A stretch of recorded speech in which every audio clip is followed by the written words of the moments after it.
Hi Steve, it's Edie. I'm over here in Campbell Cemetery and I'm standing in front of Jim Ross's grave, and they've not mowed yet, or no one's mowed, so this is probably going to frustrate you. This is the grave of Jim Ross, died April 1934. Can you see that? Okay, let me back up a little bit. Alright, spatially, this makes sense to you. This is the cemetery, Campbell Cemetery. There's up on the hill. Okay, there's the road that comes between Campbell and Bolton. Over there is Bolton Cemetery. Now, in the middle of the screen is a oak tree, and that's where Rachel is buried. And I'm going to walk over there, and let's see if I can get through here without stumbling on a buried stone. Okay, Rachel's over there under the oak tree, my car, and Campbell Cemetery, and right there in that divot right there is where I was just standing. That's where Jim is buried. So I hope that helps you out a little bit to show you just where they are. They're not together, they're rather far apart. I'm going to try to zoom in, but it doesn't always look good when I do that. Zoom in on that tree. That's as close as I can zoom. If you look to the right of that tree, you'll see some red flowers on top of a grave. That's where Rachel is buried. Those flowers are actually behind her. I know it looks like they're sitting on top of her grave, but they're really not. They're behind her. Let me zoom back out to normal. Okay. And again, this little road goes completely in a circle. So when I leave, I'll just circle around and go back out and back over here to poor little Jim buried in the grass.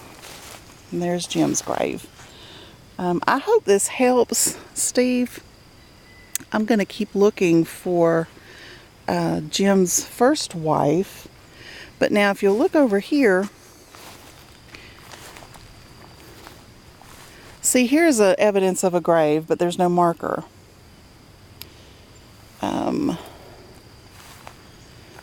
me look over here. I want to try to show you some of the field stones that are just marking unknown people. This is an older part. Here we go. Okay, see, here's a grave. And here's a stone to mark the grave. But see, there's nothing on it. There's no way to tell who was here. There's nothing on this side of it either. And then over here, I don't know if this is maybe the footstone. Let's see, here's another little stone. There's nothing on it.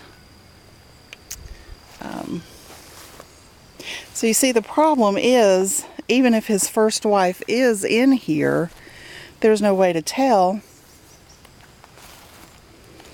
Here's an old funeral marker that has been knocked over. And I'm not sure who this was for. Looks like Henry Jones, but I can't tell for sure. See, I get a lot of this too. I get a lot of these old funeral markers that you just can't read them anymore. Yeah, this is Henry W. Jones. Can't tell what year he died, but he was 77 years old. I have a lot of this. And it's hard to make people understand. This isn't a normal county like everywhere else in the world. Our stuff is just different. But anyway, I hope that helps you a little bit. What a pretty morning this is. It's about 8 o'clock Saturday morning. It's gorgeous. And once again, across the road to Bolton Cemetery, Miss Rachel up under that tree. And Steve, thanks so much for letting me help you out. I wish I could do more, and I'm going to keep my eyes open for the first Mrs. Ross while I'm here, and if I find her, I'll be back. Thanks, Steve.